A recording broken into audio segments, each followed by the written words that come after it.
Good evening, race fans, and welcome to week 10 of Sunday Night Skippy Racing here on the Cav OK Racing Network, where it's always a good day to go racing.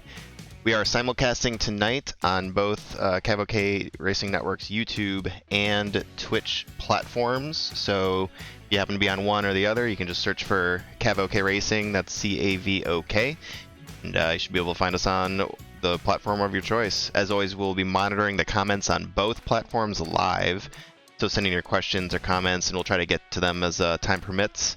I am Chris, and I'm coming to you tonight from the virtual Belle Island Street Circuit, which is resting on a 982-acre island in the Detroit River. We've got great weather tonight in the Motor City, so it should be a fast track with lots of action, potential for heartbreak, of course, with the tight turns. If you're joining us tonight for the first time, please know that this is not a professional broadcasting outfit. We are but humble league members who are doing this for fun and the love of the Sunday Night Skippy League. So please set your expectations accordingly. We do still welcome feedback, though, so you can leave a comment on the YouTube or Twitch, or if you're in the league, you can always find us on the broadcast Discord. For tonight, unfortunately, for the third week in a row, Megan was pulled away at the last minute, so we're hopeful she'll still be able to join us, mid-race, by the end of the race, but she won't be here for the moment. Fortunately, Riley will be joining us to call the action. How are you doing tonight, Riley? I'm doing great. Thank you for having me out again this week. I've really enjoyed the experience so far. Belle Isle admittedly is not a track that I'm very familiar with, but a lot of walls that are really close together, and sure to see some drama tonight out on track. Yeah, it should be interesting. I myself just downloaded the track today, so normally I try to run some laps and run with the league, but that did not happen this week. So curious to see how it all works out. Also joining us tonight from the cockpit of a Skip Barber Formula 2000, braving those walls and blind corners of Belle Isle, Ian is joining us. Ian, how is virtual Detroit treating you this evening? Well, I must admit, I feel like the ball in a pinball machine. Well, that sounds like a great description of it. How's the track conditions? Good? You feeling confident tonight? Track conditions are really nice. We're a bit grippy. It's early morning here in Detroit. The only downside is you get a lot of sun glare in your eyes on a couple of the straights that aren't really straight but are more or less straight or straightish. Makes it a little difficult to see your braking points, but apart from that, I guess that adds a little more drama to the insanity that is Belle Isle. Well, that is something that we're looking forward to seeing what this looks like. It looks like you're kind of coming up on some of the final corners, so we'll stick with you for the moment here, if you don't mind, at the end of practice here, just taking us around on a lap and showing the good people at home what that looks like.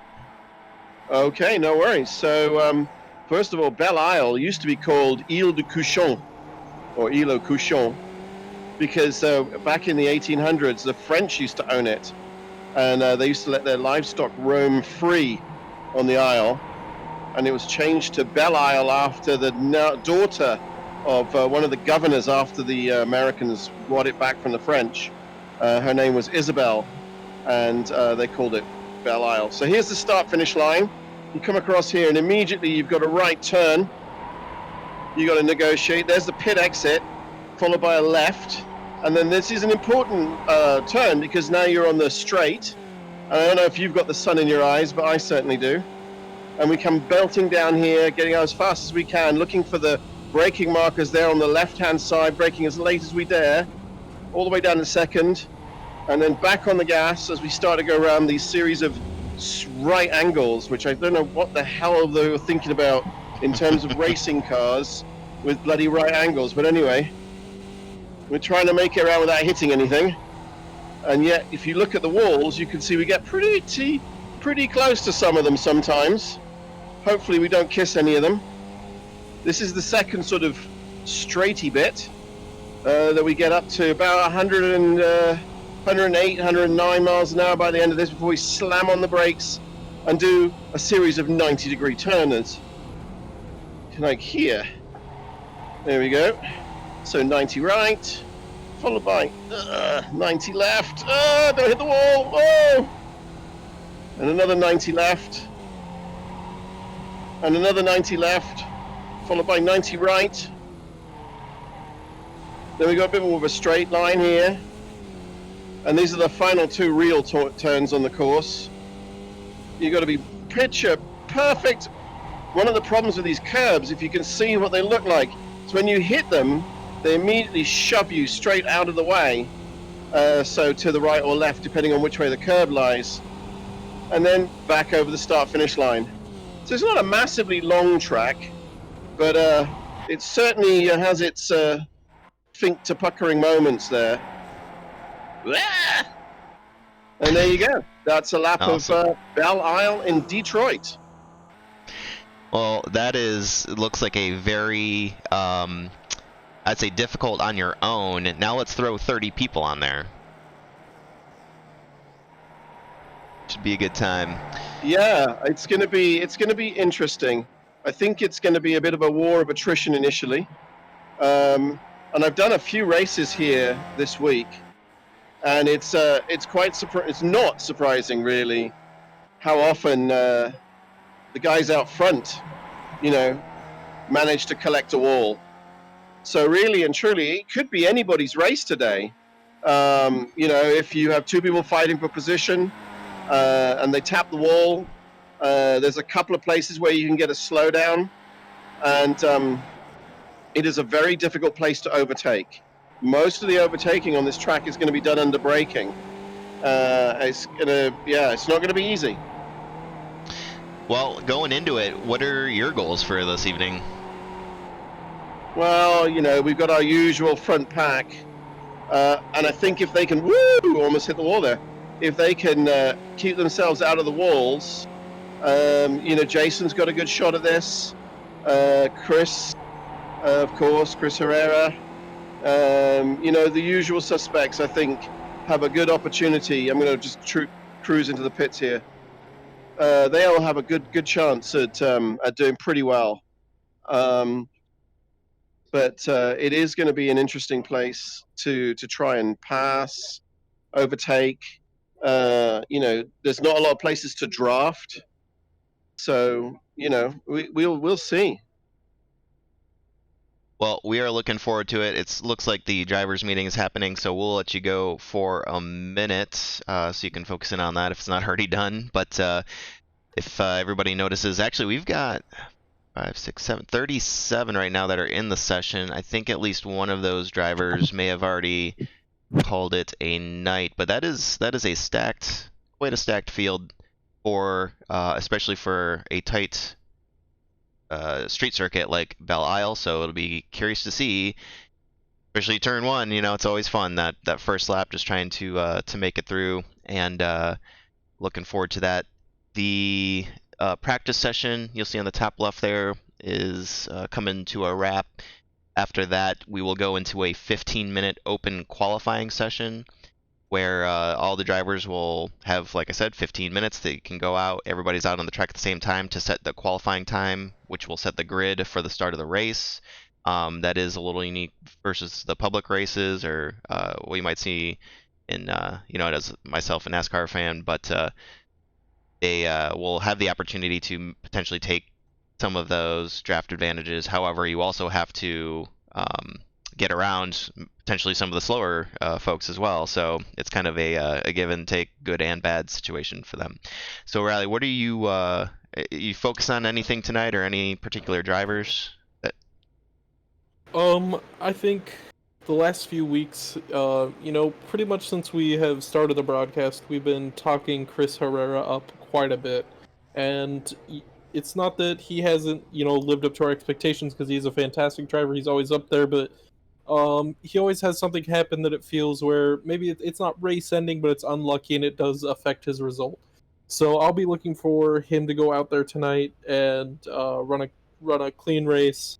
Not have any of those unfortunate incidents that he's been having recently, and get that result that he's been looking for. And then we're also going to have Christian Perez and Edwin Viorino out there, and it'll be interesting to see if they can continue their dominance that they had at Zandvoort last week, being as fast as they were, just dominating the field. So those are my three drivers to watch tonight. Of course, I would also love to see Jason Bice got a clean race in last week at Zandvoort with fantastic results. So hopefully we can go out, or he can go out there and continue that run of form. Yeah, and a real quick shout out to if they are tuned in to the Runnin' on Empty crew. They're the fan club for Chris Herrera. We're hoping one of those things that you talk about is running out of fuel. Hopefully that doesn't happen today. I guess it's a good as time as any to mention that there is a forced pit stop during the actual race itself due to the limitations we put on the fuel. So if you're tuning in for the first time, that is one of the things that you'll see happen, is at least one pit stop will be required of each driver as they go in. And Chris has had some bad luck with that and other things in the past, but yeah, quick shout out to Running Empty. And if you're out there and you're watching this and maybe you have some kids who race quarter midgets, or you've been thinking about maybe just trying the iRacing thing, I would say go ahead and just pull the trigger on that, because it's a great way to stay connected with folks during these times of social distancing, and just kind of throw that out there if anybody's watching. And it does look like Frank's out there. Running on Empty is in the house. Awesome. Well, we'll see what Chris can do for you guys tonight. Pull that out. And also, I'd like to add to your thought and expand on it. iRacing is not a perfect racing simulator, and I don't think there's one that exists out there as a perfect race simulator. But it is a fantastic tool to keep up on your driving, and for all those people out there who are lucky enough to run races in real life, and it doesn't really matter the series, dirt, oval, road, whatever you are out there, iRacing is the best tool that you can use during social distancing to keep up on your driving and just make sure that those skills stay sharp for when our racers can get back out there on the tracks in real life. Yeah, it's a great point. I think the whole iRacing versus real life debate, I think, is kind of tired, and I'm kind of over it. But no, I don't think anybody's saying it should replace or does replace real racing. But it's certainly a great tool that you can use. Also, great competition and in a fun game simulator, whatever word you want to use. Careful with that G. I know. I'm asking for it, but obviously I'm a big fan. So spend a lot of time on iRacing, and I think it's time well spent. But anyway, so we're in here just so the folks at home know too. Mentioned earlier, we're not a professional broadcasting outfit here. We're trying this new, unveiled it last week, but the ticker at the top. We're going to try that for the qualifying and see if that's good just for a little bit. If we don't like it, we can axe it for next week. But yeah, if anybody's watching, you can send your thoughts in on that. Otherwise, we have the track map up, so you can see the three first letters of the last name to see where your particular driver is who you're trying to follow. And along the bottom, you'll see the stats. Another good thing to bring up for this qualifying session, it has to be a clean lap. You can't have any incidents in order for the time to count. So you almost have to be a little bit more careful when you're actually in the race. Obviously, that's not true, so you can kind of push it a little bit. Although, having just downloaded this track, is it possible to get much of an off track here? Yeah, seems like there's a lot of walls. Okay. There's a couple of places you can, but I think you have to more work for it to get an off track in La Belle Isle. You gotta want it a little bit. Okay. You gotta really, really want it. I tell you, seriously. Okay. I will say though, a 2x here is more common than a 1x. Yeah. So far in this practice session, I've been able to destroy 2 cars. So, I'm hoping that I'm actually going to get a lap in this week. So if you can imagine how even the Skippies make the track width here feel small. In a couple weeks, the IMSA series is going to be racing here, so there's going to be GT3 cars, GTE cars, and Daytona prototypes out here running this track. It's insane. Well, at least they've got a bit of downforce to help them out around some of these corners. But the speeds that those guys are going to be doing out here are going to be just nuts. I mean, oh my God, you have to be millimeter perfect. Well, count me out then. Let's see. We've got a couple new drivers here, and again, I feel like we do this every week, which is awesome, that we've got people that are wanting to join up for the Sunday Night Skippy Racing League. Obviously, it's every Sunday night at 9 p.m. Eastern. The requirement is a C-Class road license, and that's really the extent of it. And we have a wide range of, you know, fast drivers, and then people like me who are a little bit slower, but quite a variety of abilities, good, tight races throughout the field. And we'd like to, I'm focused here on Felipe Pedroso. And again, I apologize if I'm butchering names. We'll learn as we go along, but welcome to the league, Felipe. Also, who actually just posted the third highest time there. Nice job. And I believe there was one more. Of course, now I can't find him. Juan Sanchez Garcia. Welcome to League, Juan. Glad to see you out here racing with us. I believe that's it for this week. I think everybody else had raced with us at least 1 week.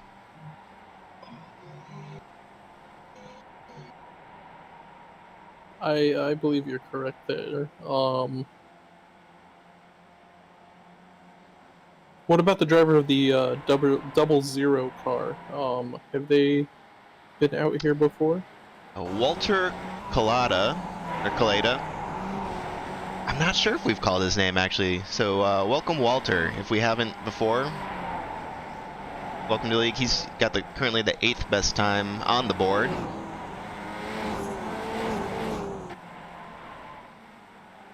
Hey, I got a clean lap in. Holy cow. Nice.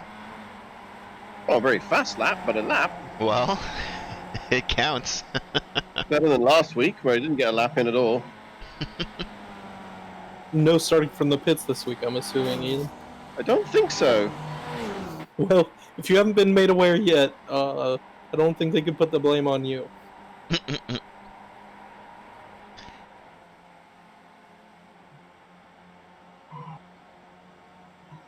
We'll also give a shout out to Jonathan Dockery. He will unfortunately be starting from the pits this week, but he just had a loss in his family, so we'd like to, from the Sunday Night Skippy family, send our condolences out to Jonathan Dockery, and you know, hope everything, and send our support. So yeah, sorry to hear that, but glad that he was out here racing with us, and hopefully a little bit of reprieve from what I'm sure was a pretty bad day for him.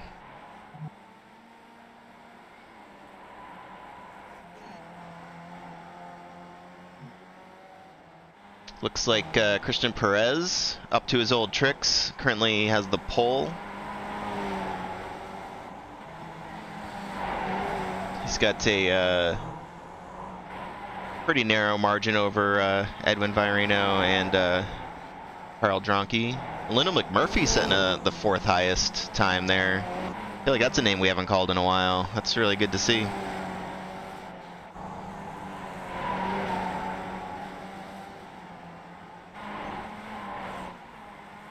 Lauren Avery with the 6th highest at the moment in the 452 car.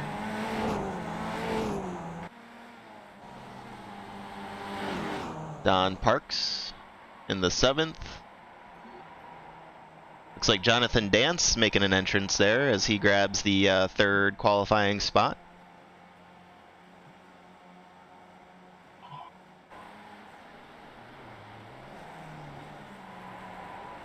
Mike Bowers in the 76.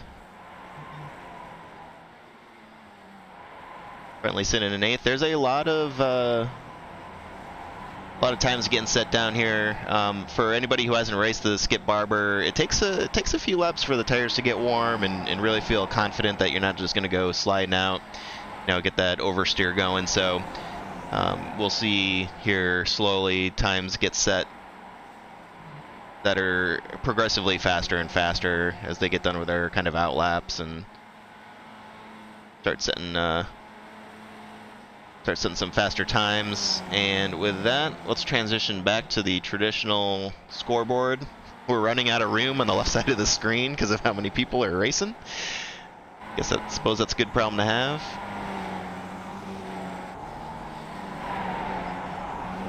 How many starters do we have this week? Well, I'm currently showing 34 have set a time, and there's 2 more who have not set a time but are currently in the session. So I'm going to go ahead and say 36 will be starting the race here, unless something crazy happens.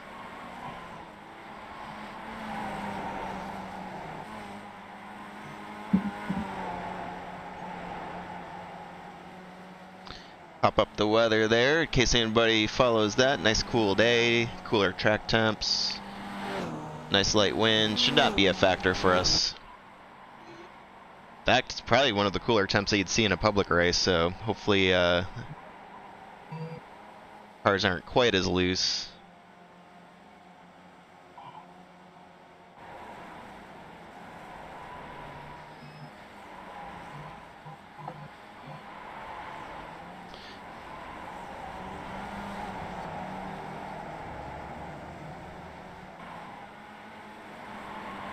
Check in here too with Scott Dorkins. I have been pronouncing his name incorrectly for this entire time, so my apologies to Scott.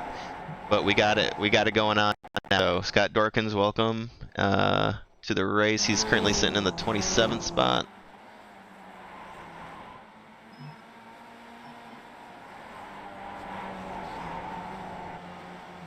Justin K is here as well.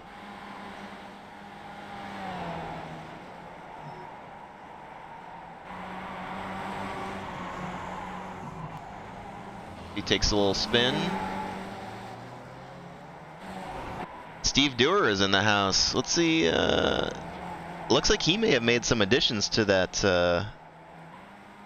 Iron Man paint scheme. Let's see if we can't zoom in on that. That's looking pretty good.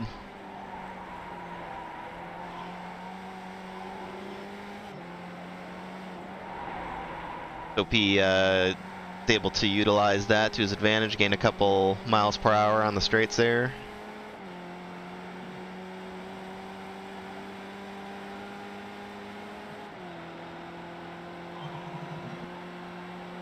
Got a couple Canadians in the house as well. Alex Matty, the 44 car, currently sitting 15th.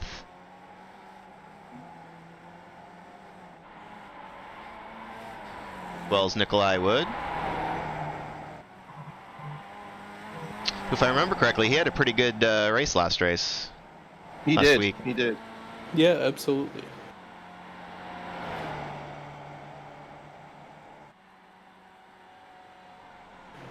I don't know if you've noticed, there's a very large ship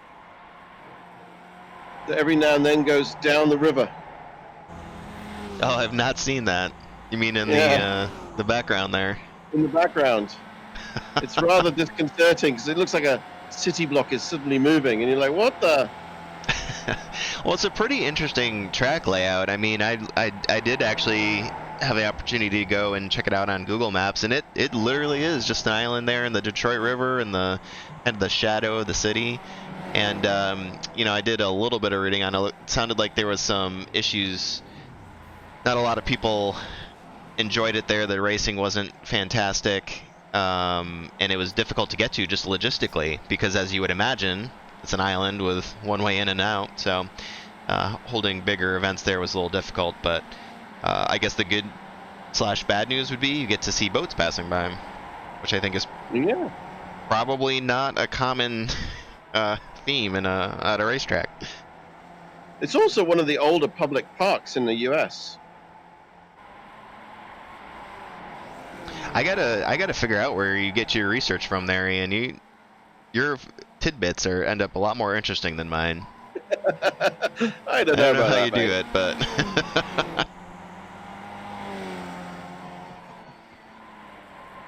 Pete Mabron's here as well, doing the 7th place podium spot at the moment. One of our faster drivers / instructors.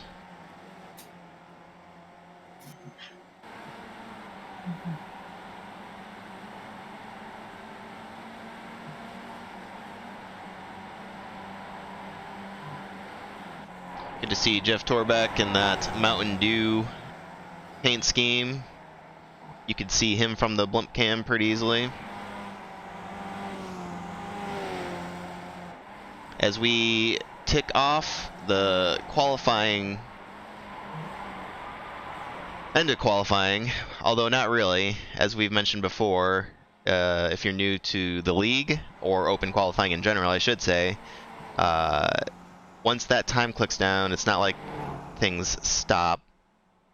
If you're out on a lap, you do get to finish that lap. So anybody who has passed the start-finish line, even though the 15 minutes is up, this is basically your last shot to set a hot lap. So we'll see if anybody can make any moves.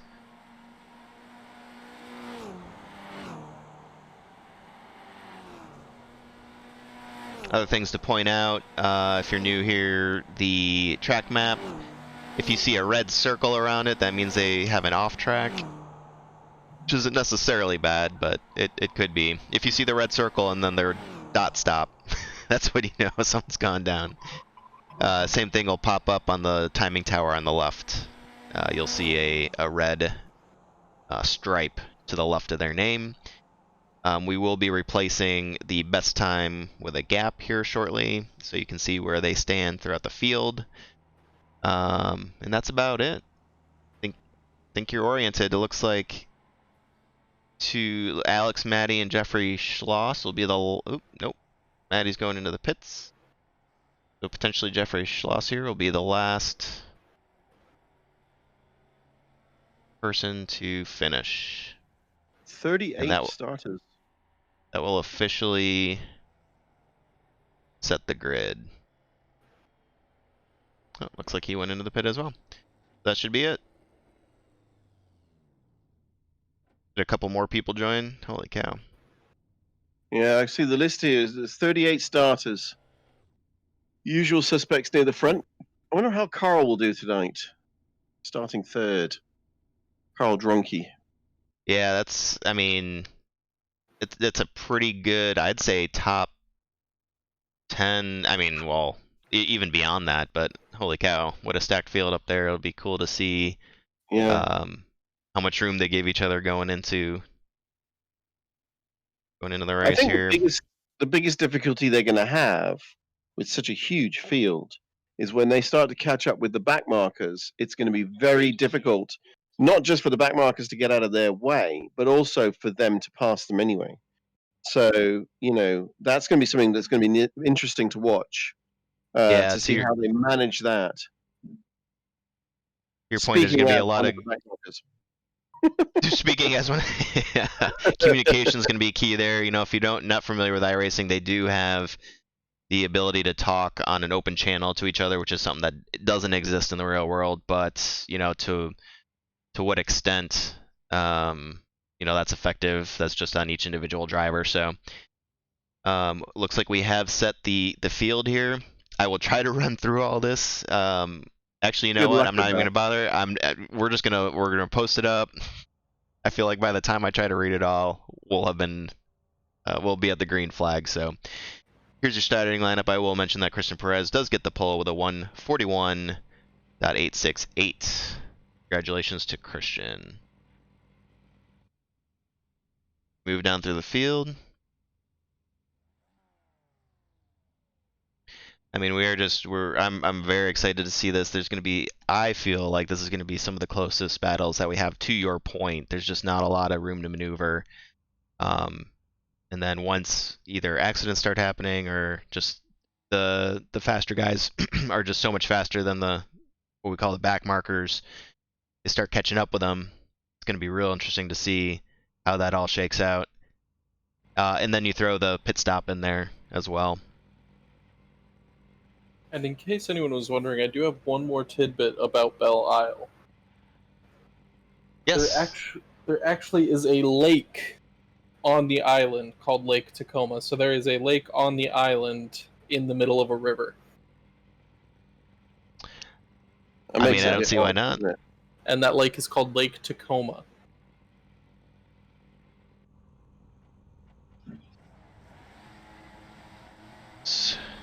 And we're trying our best to get everything here as we are ready to go green. There they go. Look at all those Skippies.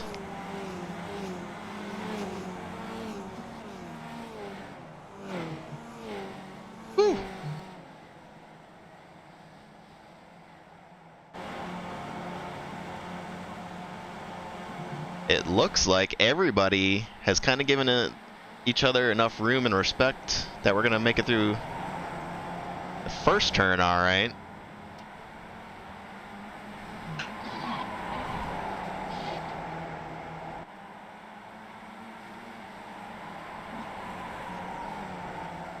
Well, I'm already in the pits. Someone braked right in front of me and stopped.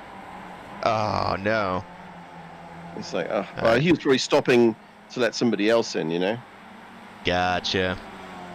But We'll take a look. yeah, Take my a front look at that right here wheel shortly. puffed it off. See if we can't take a quick look at what happened to Ian there. Yeah, that's a swarm of skip barbers in front of you there.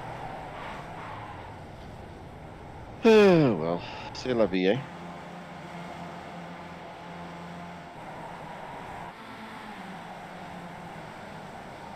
So now, just to say, we all get one chance at getting our car replaced or fixed. I don't know if you can see from my perspective, but my front right wheel is all busted off at the base. Doesn't look like my front left wheel. And we have Carl Drongi has crashed. He was running up there in the 3rd spot as we check him out on the chopper cam here. Holy He just cow. cooked it. So it doesn't look like a total crash there, although Mike Bowers a little bit earlier. Let's see what happened to Mike Bowers.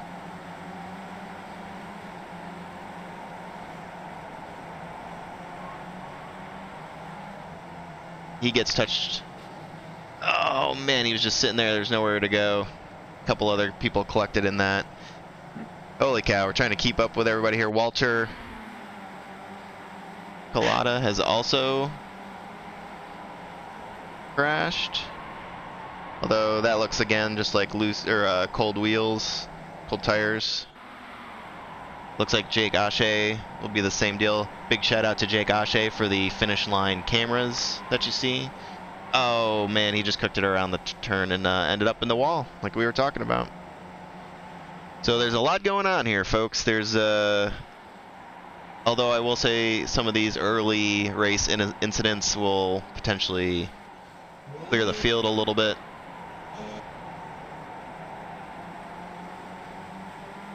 As we see here, Felipe makes the pass on Don Parks for the 9th position.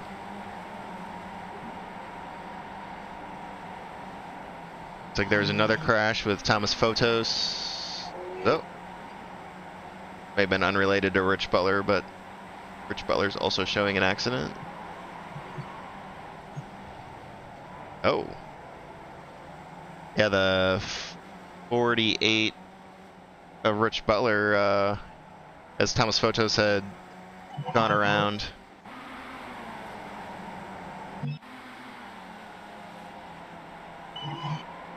Rich Butler ends up in the side of him.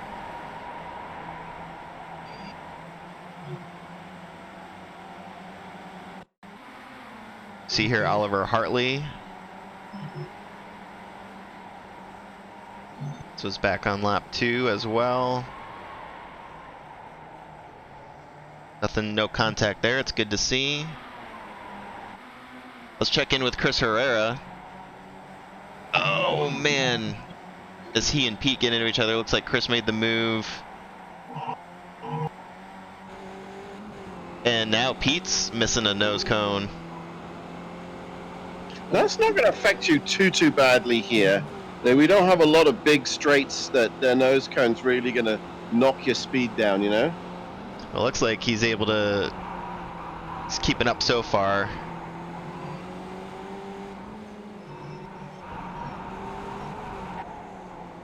As we look forward from Pete's front wing.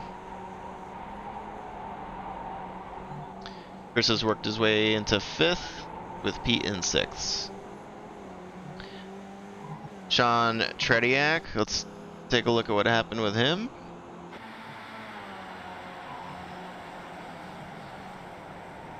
Was on lap 3. Yeah, doesn't look like a ton of contact there. Felipe Pedrosa, one of our newcomers as well, is indicating a incident on lap 3. sends it over the curve. It looks like he was already missing a wing, though.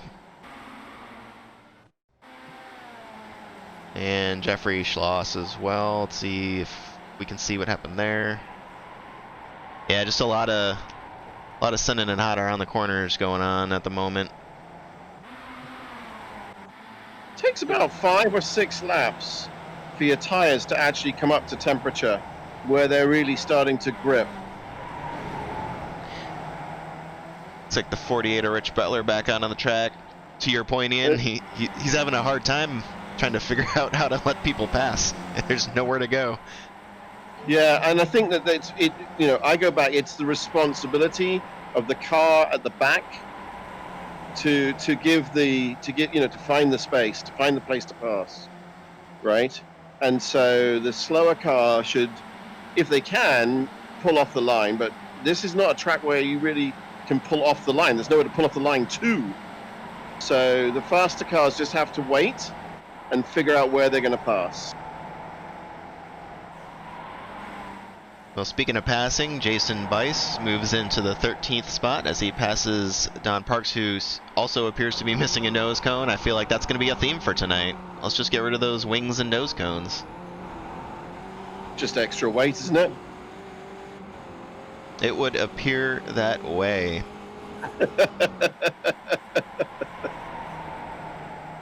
Well, let's reset here. Oh my God. Perez's lap is a 142. That is an insane speed. It's all right, I guess. All right. Oh my and goodness. Actually, speaking of which, I've done it once again and left the best time up instead of gap. So leave it to me. But there you go. As you can see here, Christian has opened up a 2.3 second gap on the field. James Hauser in second, and it's quite a large gap. Not sure what happened there.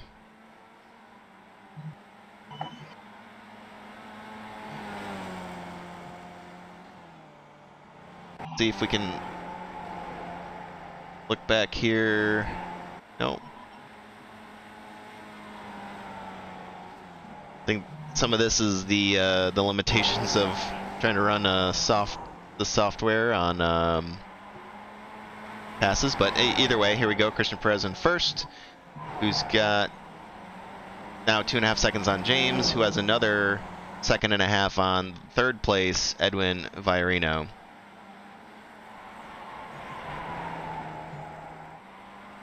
And we're getting word that Riley's mic has died. So that's not good. I was wondering why Riley was being so quiet. He's very quiet, I know. It's like I'm not trying to talk too much. As Pete Mabrotten looks inside of Chris Herrera. 142.46 for Perez. Setting That's a pretty new swift. track. I don't say track record, but for this evening, that is the fastest time of the evening for sure. That is a very fast time. So we are Saying that. a little. Go ahead. Oh no, I was just saying we're and it's showing he's now opened up a 3-second lead over James as those top positions. He seems to be running away with it. The closest race right now here is the threesome of Edward Torres, who we're currently focused on, who's got Tyler Kirchman ahead of him and Alex Matty behind him.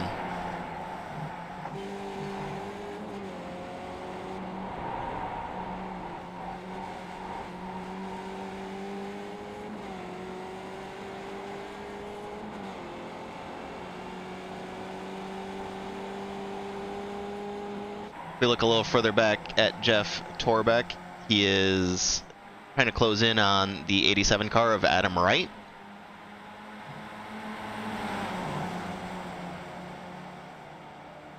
We've had quite a bit of incidents so far. Oh my! Jeff Torbeck makes the pass around the turn, and that's going to open the door for Nikolai Wood behind him. Around Adam Wright. He had to lock it up there. And I apologize, Adam. I did not reset your picture, I don't think, now that I'm looking at it.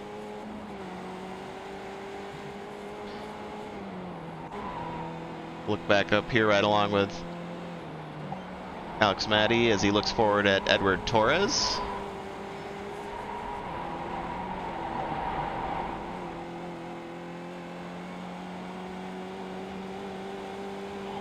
Actually, that's looks like Steve Dewar also gonna move around Adam Wright. Adam Wright's dropping a bit here. I don't know if something happened accident-wise. I'm not seeing anything that's jumping out at me, but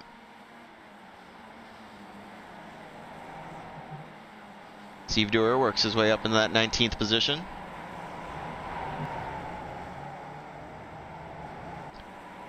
As the battle heats up, Edward Torres, oh man, he's trying to pull away here from Tyler Kirchman and Alex Matty, who are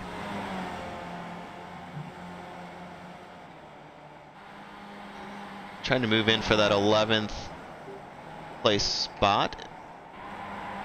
Hopefully can keep Edward in their sights for that P10. That top 10 is always good to have on the old stat sheet.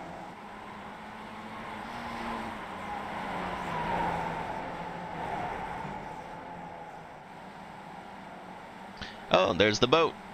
You weren't lying, Ian.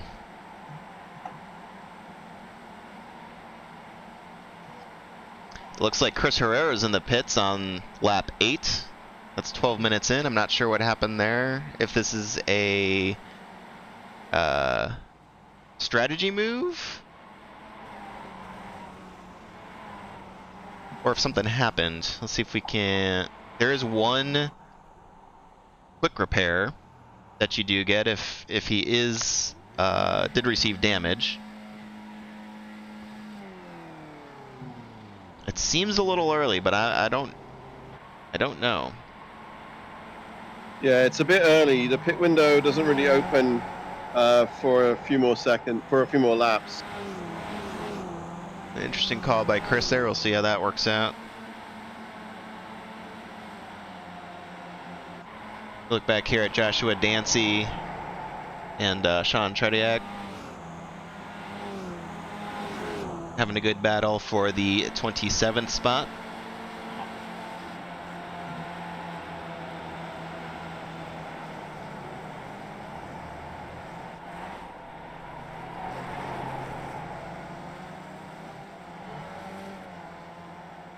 As Joshua is able to make the move. Make the pass, and off he goes. Look back up here, Steve Dewar, Walter Collada. Trading spots back and forth. Steve has worked his way up. He's trying to get into that 18th spot that Walter currently holds.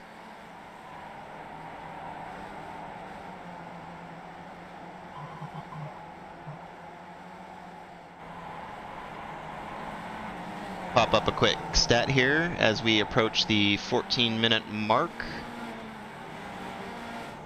These numbers here will represent total gains or losses through the field.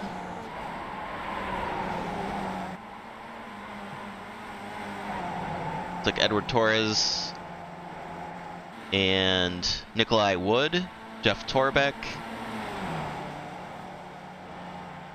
Douglas Colligan holding some of the higher jumps up with Pedroso, Moffitt, Herrera, and Bowers among the top fallers so far. All of those seem to be incident related, best we can tell at the moment. As you see, speaking of which, Chris Herrera passing Steve Dewar there in the Stark Industries 66 car.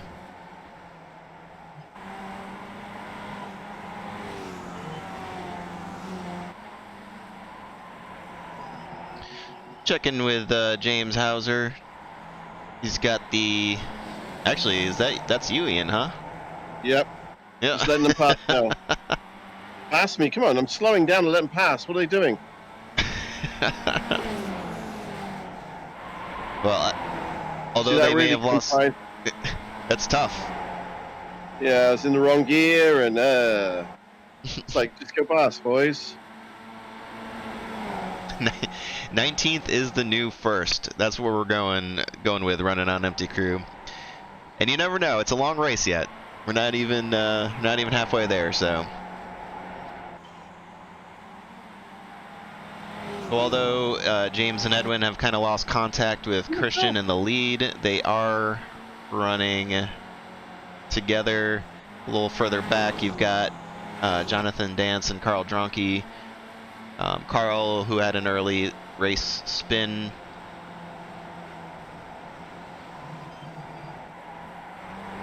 Still in that P5 spot. Good to see. Juan Sanchez Garcia. Looks like he may have had an issue. Not sure what precipitated that. Let's see. Oh. Looks like he just had some damage to the car. Yeah. Some previous damage. Not sure what happened. Unable to hold on to it though. No worries, you have Scott Dorkins. He's the Scott sandwich there between Adam and I believe that's Don Parks at the moment.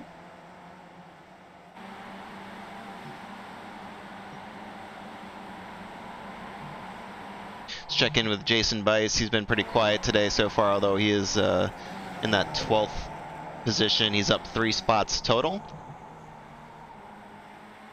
Working his way up. Next guy to catch is Tyler Kirchman for him.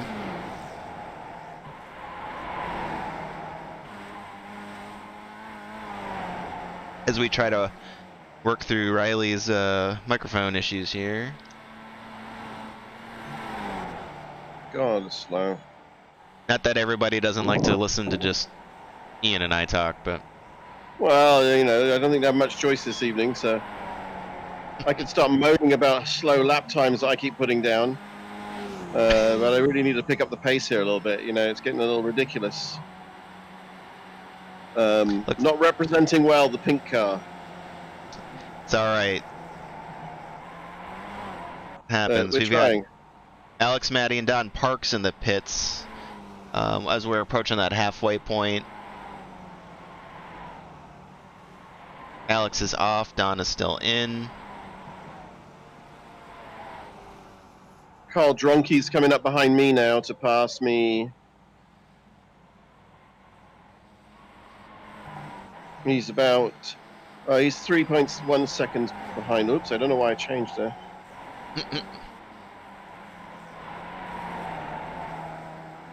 Looks like something might have happened to Douglas. Yeah, he's out there on his own, may have just, seems to be happening. That is not uncommon here today.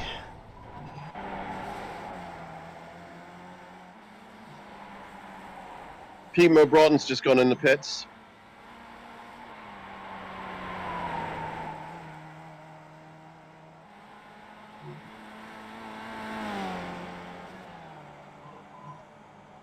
See how that goes. Pete was racing up there for the lead. You can see him falling down the leaderboard as Tyler Kirchman also goes in.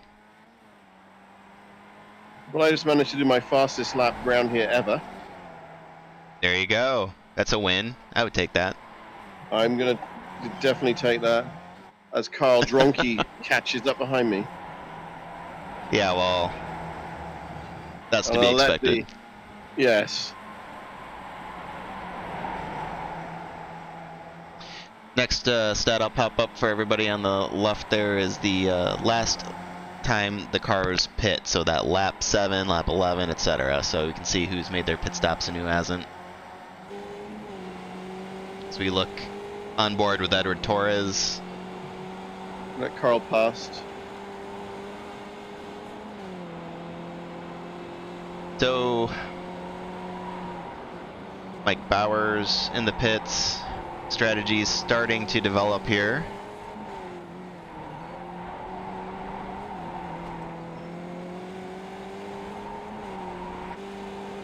Oops. see Jeff Torbeck and Bill Groombridge.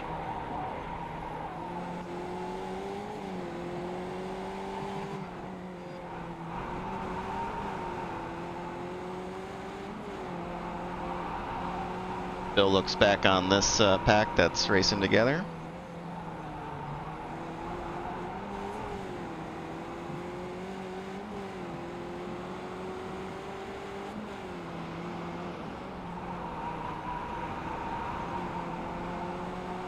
Jason Bice in the pits. Currently sitting P9. Looks like Jeff Torbeck and who's that? Walter Pallotta are going to be in pit lane as well. We take a look down here. I think we're going to be cycling through pit stops as we go. Although our leaders are still going strong, I'll highlight them.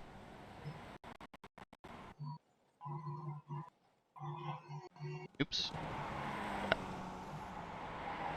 The internet issues there. So we'll keep it right here as we talk. Things do get a little crazy as we go through the pit stops here. Edward Torres on Jonathan Dance. They have not pit yet.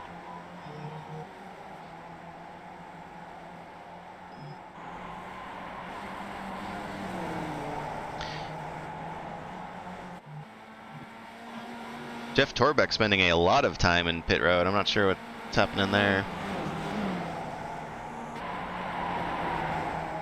And suddenly 9th is the new first.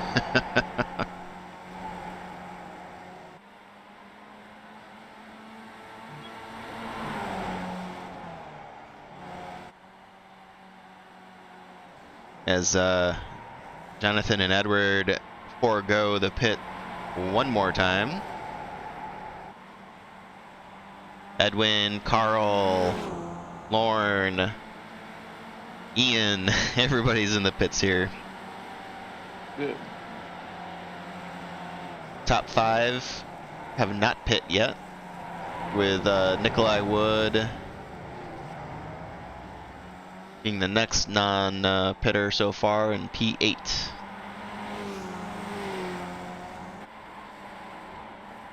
Chris Herrera working his way up through, although clearly, other than, looks like Garcia and Hartley both pit on lap 9,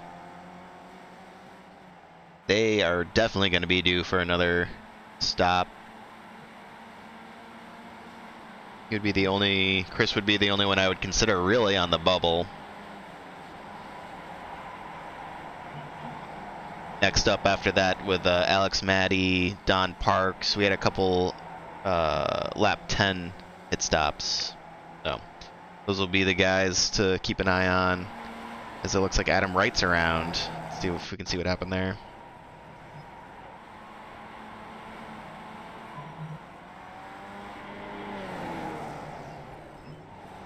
Oh, something may have just been wrong. Coming out of pit road. Maybe he's just stopping to let the guys by him. Yeah, it's a bit of a trick now, because you've got to look at who it is that's trying to get by you. Try not to let your competitors past, but let the guys that you're not racing by. Well, we finally have Perez, Hauser, McMurphy in the pits as they work their way out. Hauser's trying to see if he can't get a few seconds there on Jonathan Dance, currently your leader,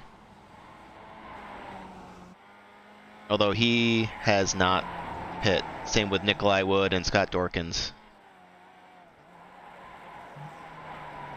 who's working his way up to P9. And Nikolai comes in. Quite a few takers on pit road once again.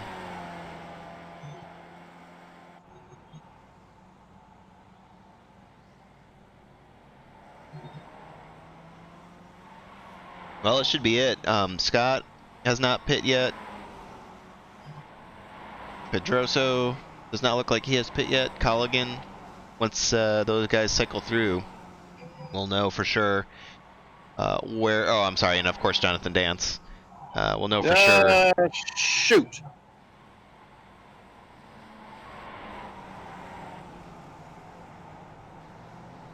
You know, normally the pit stops separate people, but it seems to be bunching us up just a little bit.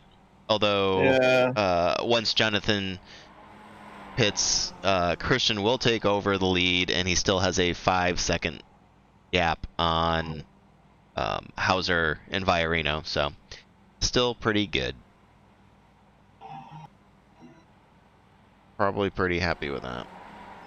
Yeah, I think that he's again run away with this whole thing, hasn't he? I mean, he really. Yeah, stop I me think if you've maybe we heard need this to one start looking before. at some handicapping or something.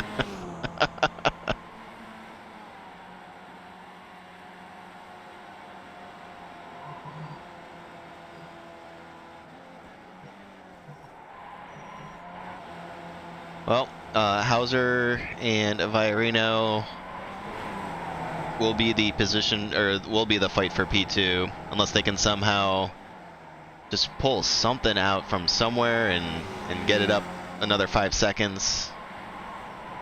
Say hi to Christian, but it's not looking likely at the moment. And you can see Chris Herrera there, as well as Pete Mobrotin in the background, stalking, lurking, waiting.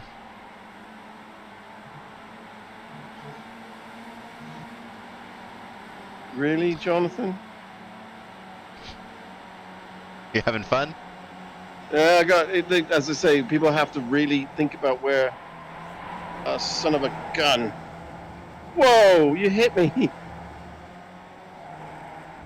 Woo! He smacked me. Oh boy, are you around? People really, yeah, looks all right. Still going, but they got to really think about where you're overtaking. You know, we've got a couple of little straights here. I try to get out of your way, but don't do it on the corners.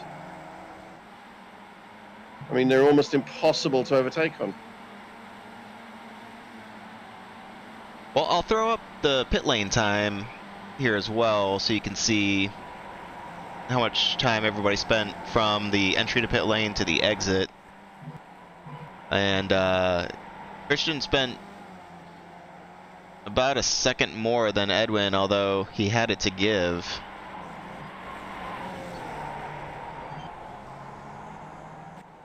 Not sure. Alex Matty's showing 5.2 seconds. That seems not right. But you can see some of the quicker times there. 32 seconds for Dancy. Jason, take me on the straight. But typically high 30s, low 40s there. Not a huge disparity, with a couple outliers, of course. Well, let's kind of go through the field. We haven't talked about some folks. Carl Drunky's out there by himself at the moment, 2 seconds ahead, 4 seconds behind. Until you reach the next competitors for him. Lauren Avery has another 3 seconds back to Jonathan Dance. Who's this behind me? Maybe. Tyler. Lindell McMurphy. Alex Matty, who to me was indicating a very short pit stop, although I doubt that's right.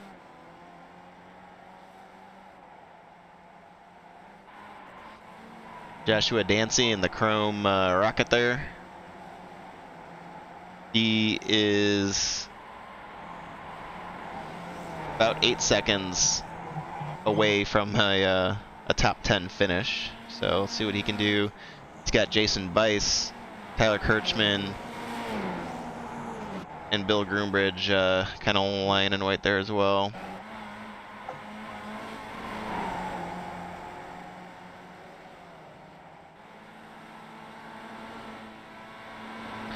We have something brewing here between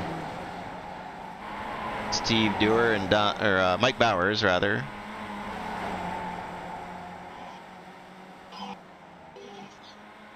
And it looks like Dancy is in the pits.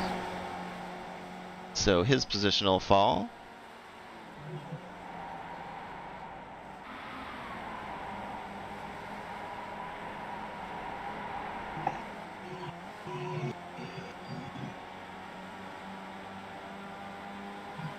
Pretty much the closest action we've got on the track at the moment.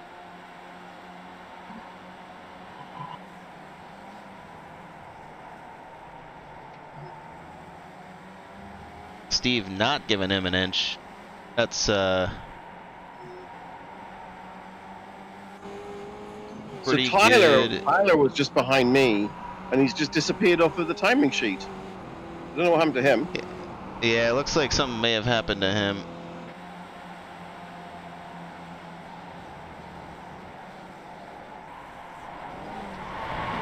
Overcooked it coming into turn 3. Yep. Yeah, I'll say. Yeah, that's a lot of damage. I don't think you're recovering from that one. Unfortunately. Well, we will just ride along. This isn't to rub it in there, Tyler, but this is a good look at a pretty fantastic wreck for the folks at home. Whew.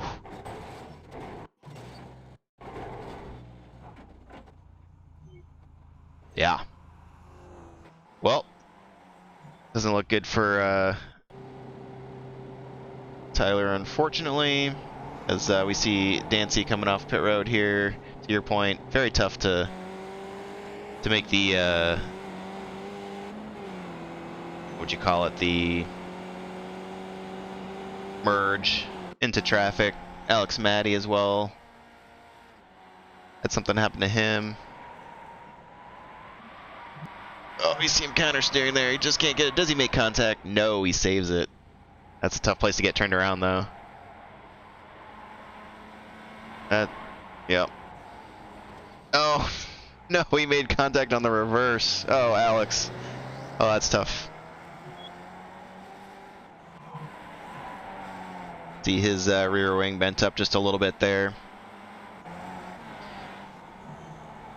Well, let's do a quick review of the top here. We've got 33 minutes down of a 40-minute race. You can see Pete and Carl coming together here with Chris Herrera about 3 seconds ahead of them. And then Edwin, another 5 seconds. There's some pretty good gaps. And Carl Dronke sets a 141.521. That is a fast lap for the night. That is very, very quick. Carl is on a mission. Carl is on a mission, and Chris Herrera is his next target.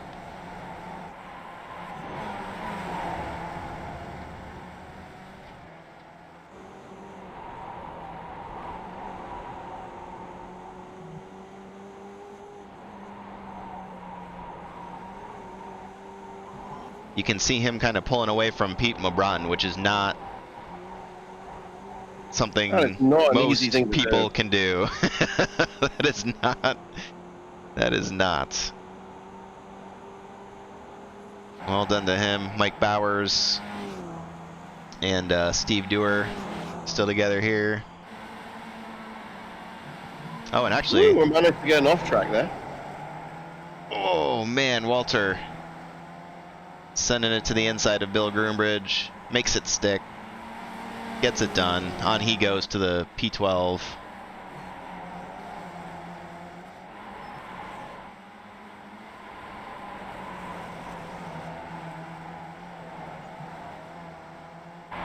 And it looks like these boys have caught Chris Herrera. I don't know, again, back to when he pit, I don't know if he's saving fuel, but he's going to get out of the way.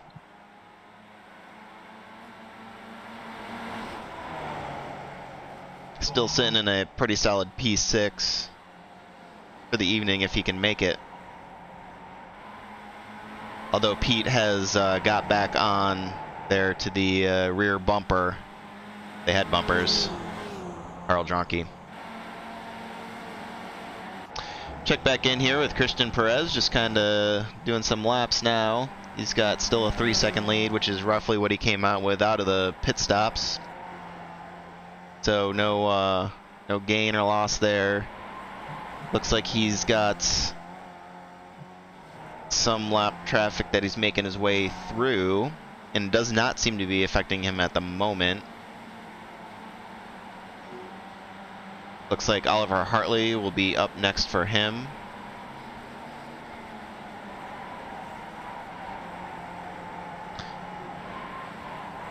As James Hauser tries to track him down from 3 seconds back, like we mentioned before.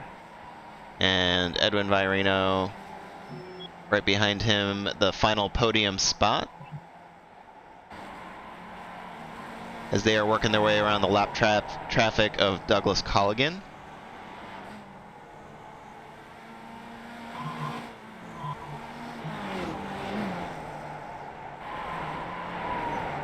Looks like, oh, somebody else is around. Who is that? Looks like that may have been Jonathan Dockery.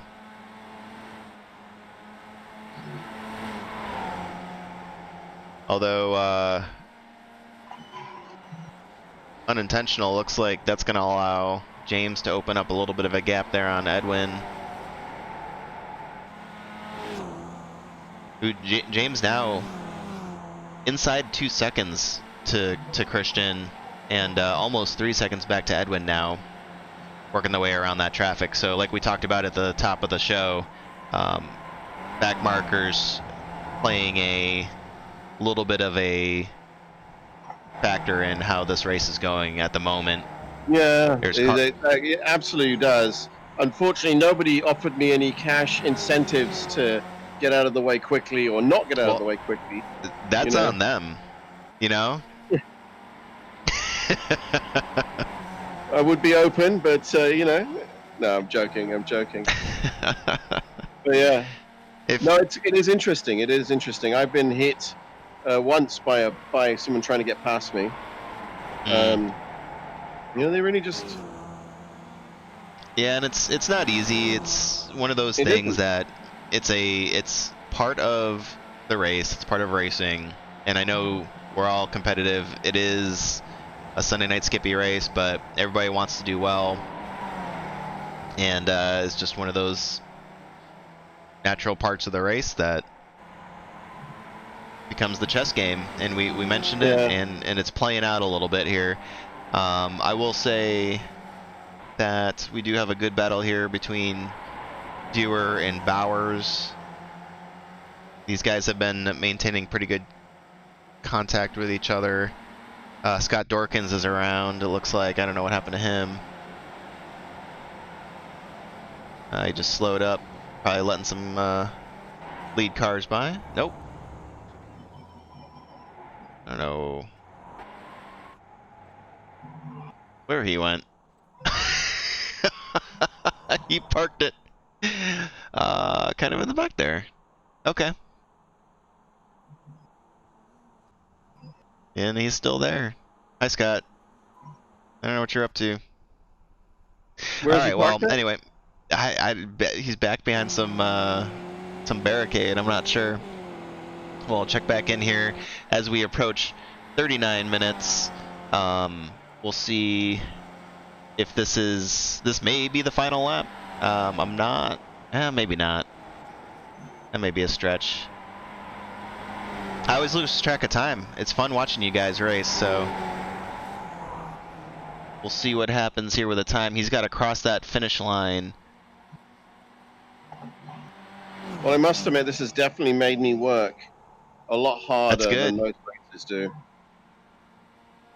Yeah, it seems pretty intense. And we've got 15 seconds left. Will Christian Perez... So the next car to come up here on the line is Christian Perez. 7. He will. So this will be the final lap. This happened once before. There's one more lap left. He crossed line with about 1.5 seconds left. So now he's got to maintain his 1.6 second lead for one more lap. We do have some tight racing back for P12. P17, and then 19 and 20 with Adam Wright and Jack Moffitt. So keep your eyes on those battles, but we'll focus up here with our leader at the moment. As Chris Herrera is in the pits, looks like he may have just miscalculated a little bit. Running on empty, hashtag running on empty. So pour one out for Chris Herrera.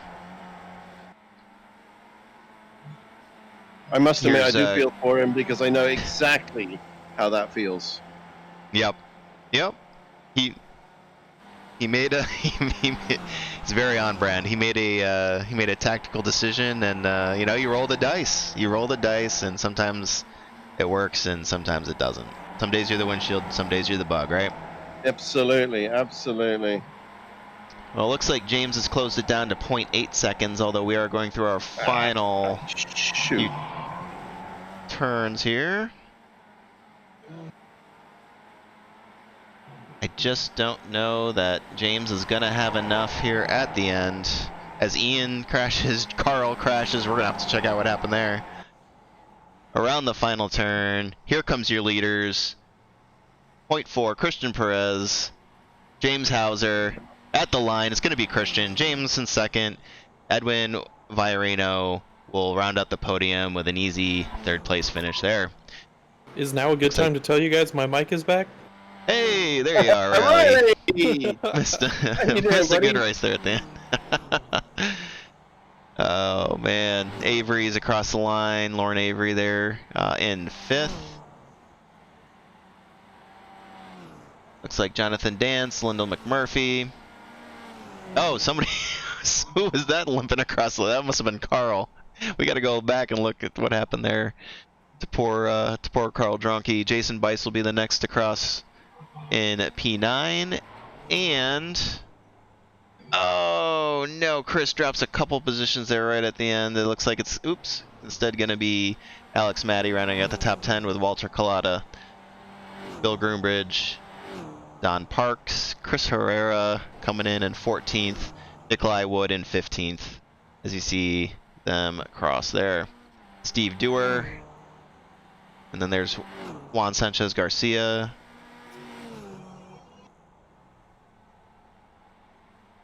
Is he coming up? Yeah. Good finish there between him and Adam Wright. John Trediak is coming up next. Felipe Pedroso will round out your top 20 with Mike Bowers coming in 21st. Jack Moffitt coming around the final turns here in 22nd. He's down 19 spots, I believe. Pull that up. And might be James Hauser coming around again. Just for fun, I guess. Oh boy, I believe that's it. Wow. All right, well, real quick, before we get into the interviews here, I want to see what happened to Carl. See if we can... This was on the final lap. Oh, I don't know what happened there. He just took a sharp right turn into the wall.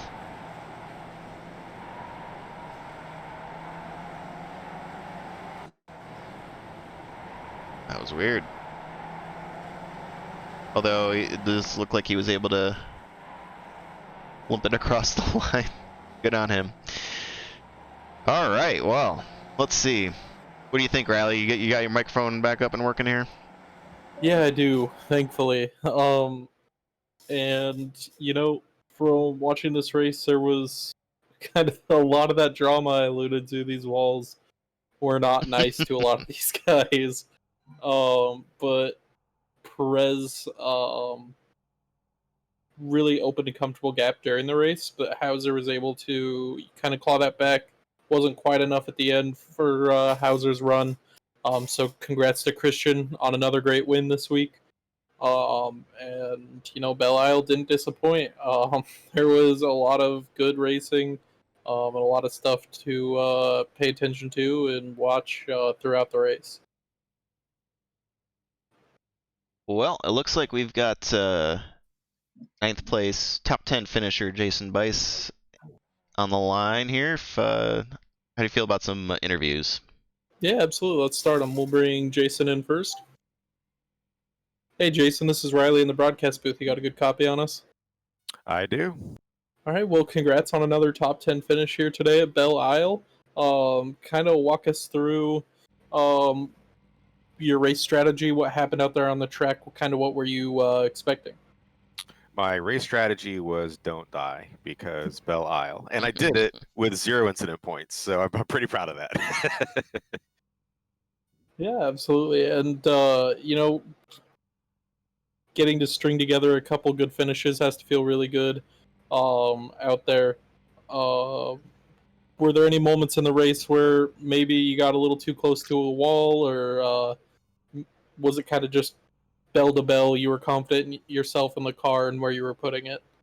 Bell to bell, I would say pretty much, except I had one turn, I think it was turn 4 or 5, where I actually tapped the wall. I got a 0x on it, but when I committed to it, I actually expected to shear the right side of the car off, so I was pretty thrilled when nothing happened. But yeah, I mean, a top 10 with this field. We had a couple new guys join this week. The competition is getting stiffer and stiffer. So just being able to see those guys up ahead is pretty awesome for me. So pretty proud of that. And were you rocking a new Sunday Night Skippy paint this week? I was, yes. I got a little bored yesterday morning and decided to tweak the paint a little bit. So Well, it looked really good out there. Congratulations. It looks like maybe here towards the end of the season, you're finally starting to shake that bad luck. So congrats on the finish, and hopefully you can finish strong in week 12, final week of our second season already. Is crazy. Um, so congratulations on the 9th place, and hopefully we'll see another good result next week. for sure. Thanks a lot, guys. Take care. Yeah, absolutely. You as well. Thank you.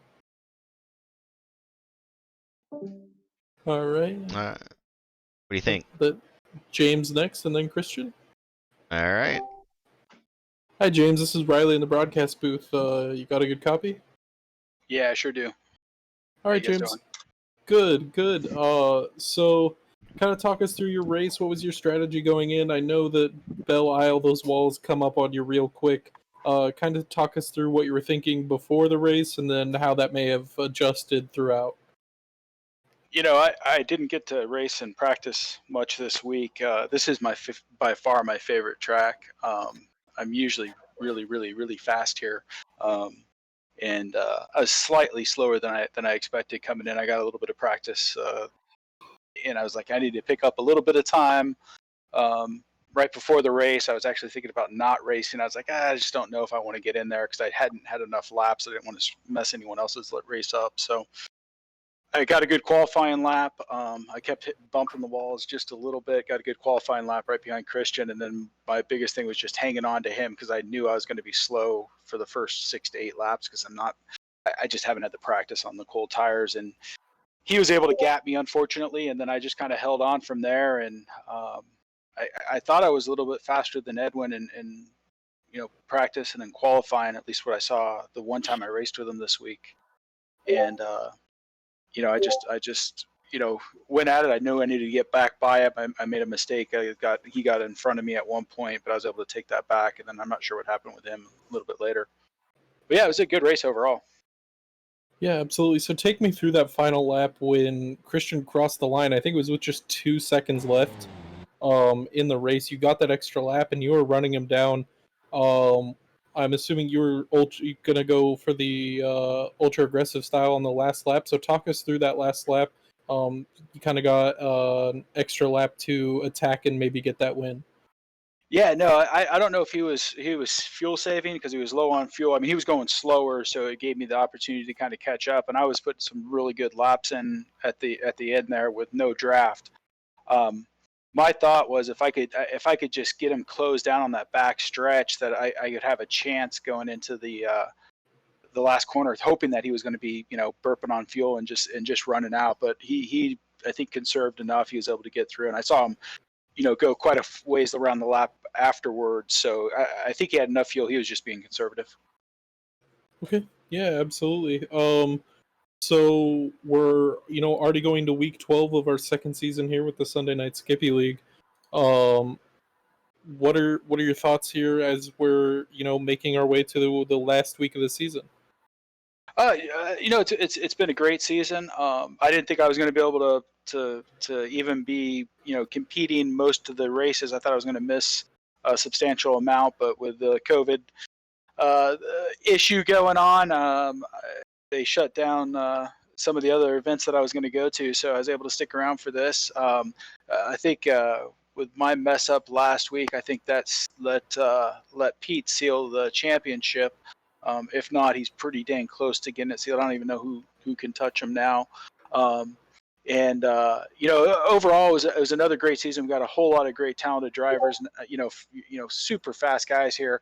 And I think people are getting faster because I think everyone's getting to run a lot more. I don't know. Are you guys running a lot more? Throughout the week with things shut down. I mean, I'm not able to, but it looks like a lot of people are.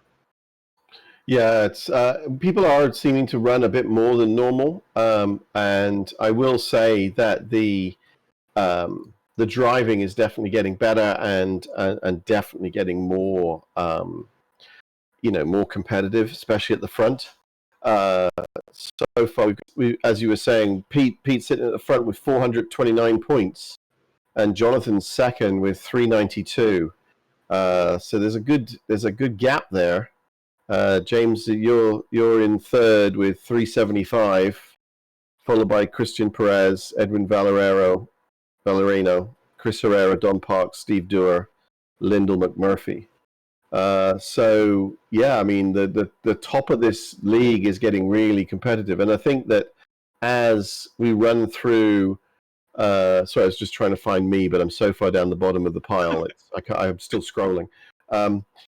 As we run through into season 3, which I'm really looking forward to, I think with all the influx of new drivers, I mean there's 54 drivers on our roster that have points on the board. Oh yeah, it's crazy. I mean, if you look at these guys like Chris Herrera, I'm trying to think who else is Edward Torres, Jason. I mean, all these guys were kind of that 4th, 5th, 6th place, and they were fast, but they just weren't consistent, and they're getting more consistent every week. And I've noticed it in the last like 3 or 4 weeks. I mean, I used to come in here and I could just kind of be really fast and in the top just with very minimal practice, and that's what I was afraid of today. I was lucky because this is my favorite track. Otherwise, I would have probably been in a little bit of trouble this week. But I mean, everyone seems to be just they're that 3 or 4 tenths faster. It seems. Yeah, it's very impressive. And I would just like to point out, I made an error. This is week 10. We're going into week 11. Time's kind of blending together right now. So what day is it? Yeah, exactly. Yeah, it's hard to keep track of, but yeah, we're going to week 11, so we do have a couple more weeks left. Congratulations on the second place tonight, James. And we're looking forward to seeing you out there next week. Yep. Thanks, guys. Thanks for the broadcast. Appreciate it. Yeah, no Have problem. a good one. Thank you. Bye. All right. Do the race winner for the second week in a row here, Christian Perez. Hey, Christian, this is Riley in the broadcast booth. Can you hear us? Yes, hello. Hi, Christian. Congrats on the win. Fantastic race from you. You got a crazy jump in qualifying, and then you kind of just carried that throughout the entire race. So can you just walk us through your race? Thank you. The most difficult part of the race was the beginning. I knew that I had to make a gap with James, and yes, that was the most difficult because after the pits I was just conservating. I think that's the word. Yeah. Because the walls are too close, and this is a championship. I just wanna finish the race first. Doesn't matter if James is 5 seconds behind, or 2 or 1. So I just be losing time, gap by gap, and half a second by lap, and just finish the race. Yeah, absolutely. So, it looked like you had crossed the line with just a couple seconds left in the race, so that race did get extended that one extra lap, and James started to kind of close the gap a little bit. Kind of what was going through your? Can you tell us what was going through your mind there as James kind of started to catch you a little bit? Well, I was managing good the race, but at the end, I think 2 laps left. There was an accident from a driver, I don't know who, in last sector, and then James put me in 1.8 or 1.5, and two laps left at that point. So I think, okay, I'm I'm gonna put some pace now because he's approaching dangerously. So nah, I was just looking the time left. I knew that was the last lap. So yeah, uh, uh, I wanna I don't wanna say easy, uh, but it was just conservative. Yeah, absolutely. So, you move up in the championship with another win this week. I do believe you started this season just a little bit late, but with 2 more races, anything could happen. So I'm assuming um, you're gonna be putting in a lot of practice, and so you can keep up these next 2 weeks trying to be at the top step of the podium. Yes, I think it's Alton and Montreal, so that's gonna be fun because there are Montreal is drafter, so that's it gonna be a lottery. But Alton, I practice yet, so I think it's gonna be more easier to get top 3 or top 5 than Montreal. Montreal is just drafter track, so well, last track drafter, that's gonna be very fun. Okay. Well, Yeah. Christian, I would like to say you were putting down some very, very impressive lap times at Belle Isle. Well, thank you. I think you got down to a 141 In this week or in this race? in this race. In this, yes, one lap.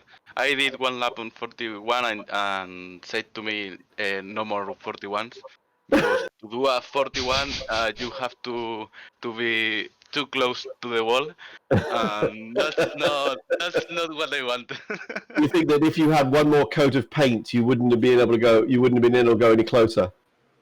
The Belle Isle is too dangerous. I had too much crashes on the official races on iRacing, so I knew it. Yep. I just conservative. Brilliant. Good race, though. Good race, mate. Thank you, thank you. All right. Well, that's your race winner, Christian Perez. Do you have any shout outs before you head out for the night? Well, congratulations to you to the broadcast, and well, to James Hauser and to Edwin Ballarina. Viva Edwin! Viva Edwin! Well, we will see. We'll see at Outland. All right. Well, thank you so Awesome. much for stopping by, Christian. We'll see you next week. Congratulations. Thank you. Ciao, guys. Ciao. All And right. we do It have looks like we have. Oh, sorry, Chris. Yeah, go ahead. No. Go ahead. Just making sure you it saw him. Yeah, it looks like we have one more interview left here for the night, and it is the fan favorite, everybody's favorite skip driver out there, Chris Herrera. Oh, goodness. No pressure, Chris. No pressure, mate. So walk us through your race here, and kind of what was your plan, knowing how unforgiving this track is. I had such a good week. I learned the track and I was putting in some good times. And based on qualifying and practice, I knew that I had the pace to stick with everyone except Christian. And that was my goal basically for the race. So qualified 6th, and then I was with those guys for a bit. And then I'd like to say I purposely didn't get enough gas, but I just 2.1 additional has worked for every other, or it should have worked for every other race, and for some reason, or I guess I know why it didn't work for this one. I guess I got to pay more attention. It was very disappointing because I know I had the pace in me today, and I didn't make any terrible mistakes. So this one kind of hurts. Yeah, absolutely. And if you do watch the broadcast back, I did give you a little shout out and say we were looking for a great result out of you today, because you had those unfortunate incidents with fueling and things. So it does suck to hear, but it looks like you are gonna give that's your shout out to running on empty. your guys watching the race. So what are you? Your fan base showed up, Chris. They were in force. Yeah, they. It's really good. It was Frank and Danny and Sanjit and Jason and Jenny. It was a bunch of folks. Good guys. Good. Very cool, and it was very cool that they got to see once again you do what you do best. Kidding. Oh my gosh. You're a lot faster than I am, so I got no. That's just funny. It was good. Well, Very it on brand. was good to laugh again. That's right. That's good. As long as you're laughing, then we're good to go. If it makes you feel any better, it might have been the fact that Christian crossed the line with about 2 seconds left in the race. Yeah, to that cause that jackalope. extra lap. I heard that right as he was finishing up his interview. Yeah, Yeah. he crossed the line with about 2 seconds left, so that extra lap got tacked on. Yeah, I think he did that at Brands too. It's like, God dang it, just slow down a little bit. Let me finish. So Do you think that what we should do is start handicapping this race then? I think Okay. maybe we just gotta tell Chris to get enough gas next time. There you go. Or we could add some lead to his car. We could sneak in and just sort of, stick it. And knowing Christian, he'd probably use the weight distribution to his advantage. Probably, There you go. Yeah. Yeah, well, if it would have worked out, you would have looked brilliant. So, no harm, no foul there. That's good. Yeah. Well, It I'm was a feeling good- better it was a talking good to you finish, guys, so though. thank- P14, I mean, nothing to sneeze at. So, it was a fantastic finish for you there either way. Yeah, and for the times when I was going all out and not worrying about gas, I feel like I raced pretty well, so I can at least focus on that and be happy. yeah, absolutely. And so we've only got a couple weeks left of the Season 2 championship. What are your goals heading into those final 2 races? So I'm pretty much out of it for a top 3 finish, and I'm just going to continue racing as though I'm still in it, just to get some more experience. This next course, I think, is Olton Park. Again, I have no idea where that is or what it looks like, so I'm hoping it's as fun to learn as Belle Isle. I really enjoyed this week. You got a little more runoff there than Belle Isle, but it is a super fun track. I believe it's the full track layout, so you'll get the whole experience. It's a very fast track, so you should have a good time out there. Excellent, awesome. All right. Well, do you guys have any more questions for him, or any shout-outs, Chris, before you head out of here for the night? I did my shout-outs. Thanks to my group running on empty. Well, thanks to you guys. Again, you guys are incredible, and I know the people watching appreciate it, as do I. Well, yeah. Well, absolutely. Danny says he loves you, by the way. Oh, Just so Danny. you know. Wanted to get that in there. Love it. Awesome. All right. Well, have a great rest of your night, Chris. We're looking forward to seeing you out there at Olton Park. Yep. And I hope you have a great week and stay safe out there. Thanks. Same to you guys. Have a good night.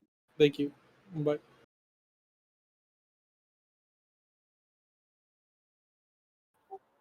Well, that was a really good race, and congrats to Chris. I know that you were a little behind the 8 ball there to start with, and then having Riley's mic blow up on him. You really picked it up Nobody and wants to kept- hear me talk more than I need to. So I apologize to the viewers. I'm sorry, I do have to address this. This is a very serious matter. Somebody posted something on our on YouTube, I believe that was very inappropriate. I just want to say, go 49ers. Go 49ers. Okay, so yeah, we can go. What? Sorry, who? That's for Frank. It was a joke. It was a joke. Unfortunately, for my sins, I'm a Skins fan. Oh, yep. Well, I can't It even say hurts, anything about though. that. It hurts. I just It's feel bad for painful. you. I know. I know. Well, Well. we've got 6 rings over here on my side of town, so I'm not feeling too bad. There you go. Well, gentlemen, it has been a night between the course itself, the racing, the spinouts, the walls, the microphones, the whatever else was going on, the no time to prep for it. I'd say all in all, I'm glad we're just being able to finish this out. So, thank you guys very, very much. Ian, do you have any final thoughts for the evening? No, I mean, I thought everybody raced really, really well. I mean, with the track that is so easy to crash on, so difficult to pass on. Generally speaking, I think everybody did an amazing job. Congratulations to all the drivers that took part. Congratulations, of course, to our top 10, top 20 finishers. They drove their wheels off today. They really did. I think Alton Park is going to feel like we're driving in a wide open field compared to Belle Isle, and I'm really looking forward to it. Hopefully, I won't be quite so far back, especially if I remember to stay out of the back of the guy in front of me. Yeah, I'm looking forward to Alton Park. That was my first race with this league, and my first real shot at road course racing. If we're being honest, I guess I can say that now that it's in the past, but it was a fun, fast track, some fun turns in there, and I wish you the best, Ian, that you get to stay out of the shenanigans and save those for Saturday and have a good finish here next week. Well, thank you very much, sir. And Riley, what you got? Honestly, tonight I'm just gonna keep it to 2 words. My closing thoughts for the night are Viva Edwin, and that is all. Love it. I think Edwin's gaining quite the following here on the Sunday Night Skippy broadcast as well. I like it. I like the personalities. It's really fun. We got a lot of good guys racing with us, and unfortunately Megan was not able to make it here tonight to broadcast with us. But if you're out there, you happen to watch this on video on demand later, check it out. Sunday Night Skippy. You can search it on the league. On iRacing, search for it in the leagues, or I've got the Discord up there. It's kind of a weird code to get in there, but you can come join the Discord and get more information there. And just before everybody goes, if anybody has yeah. a suggestion for a new skin for the car, a new paint scheme, let us know. Absolutely. Yeah, we have Ian first and foremost, but certainly people that like to try different paints. Normally, Megan likes to grade the winner. Unfortunately, she hasn't been able to join us for the past couple of weeks, but we do it after the fact for sure. We're still paying attention, but yeah, man, that's I personally I like the one that you're racing now, so I don't want to see it go, but I get it. I get it. It's time to mix it up. You gotta keep it fresh, all that. So Ian, I actually have a recommendation for you. Okay. Look up the Audi R8 LMP Crocodile paint. I'd like to see you figure out a way to put that on the skip. Audi R8 Crocodile? Audi R8 LMP Crocodile.